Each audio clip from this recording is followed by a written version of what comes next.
Hello, students of class 8. Here today we're going to learn about the chapter called More on Internet. Okay, so in this chapter we'll be dealing about what an internet is and what is an e-commerce, what are the classifications of e-commerce, and also we'll be learning about some of the other social networking sites as well. Okay, so first let's enter into the definition of an internet. So you all know what an internet is. So internet in a short form, you can call it is a network of networks. Otherwise, you can also call internet as a big library because whatever you wanted to search for, internet is there for you to give your answers. Yes, and nowadays the use of internet has become very much. Very much important because everywhere we're using internet, and we'll see what the major roles of the internet, and that the first one is e-commerce. So first we'll learn what an e-commerce is. So e-commerce is nothing but anything that you buy and sell a product using internet, then you call it as an electronic commerce. You can see there electronic commerce is buying and selling of product over the internet and other things like marketing, delivering.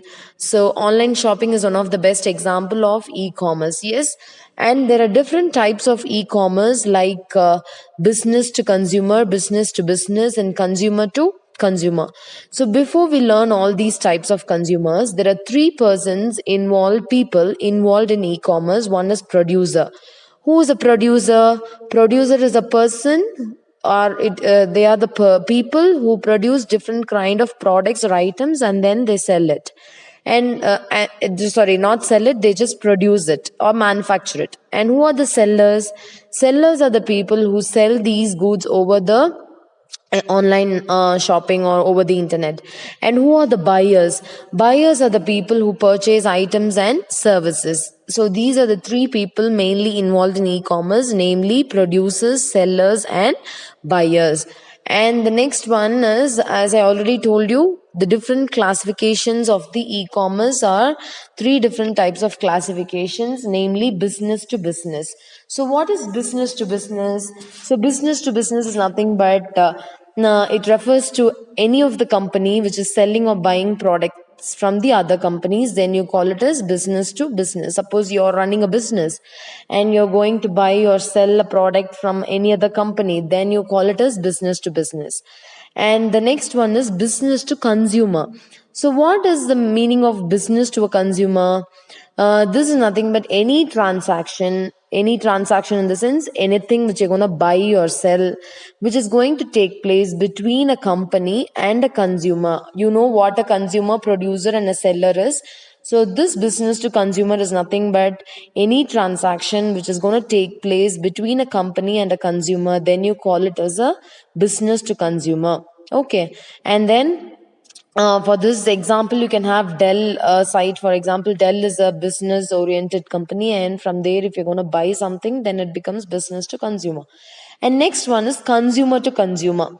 See, this consumer to consumer is where, for example, you have auctions where individuals individually can buy and sell the products. For example, eBay auction is an example where everyone who wanted to sell their own products, they can just have a ID in eBay and then they can sell it over there. Yeah, this is called consumer to consumer. And the next is advantages of e-commerce. Like we're going to learn what are the main advantages of e-commerce and how does it help.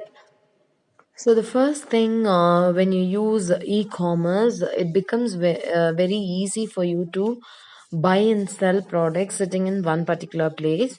And you can see there the few one of a few advantages of it. It says that it can increase your sale and decrease the cost, and you can also identify different kind of suppliers and new business partners when you have e-commerce. And it is increasing the speed and accuracy with the exchange of information, and it is also reducing the cost on both sides of transaction. And there is no need of spending much time on advertising the particular product.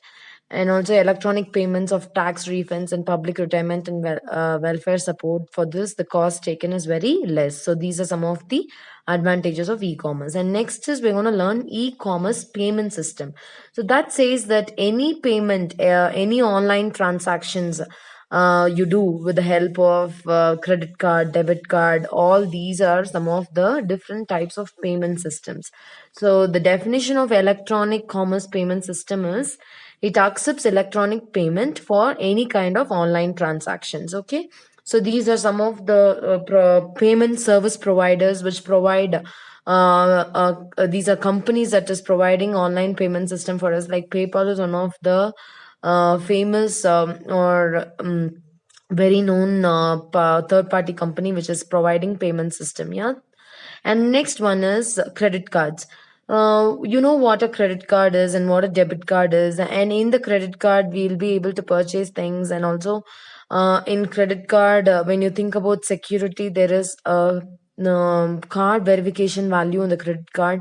That means it is required to detect any kind of fraud that happens. We'll be able to easily identify with this CVV, which refers to card verification value. As you can see, credit card is nothing but a plastic card issued by a financial institution that allows you to buy things on credit. So, what is a credit?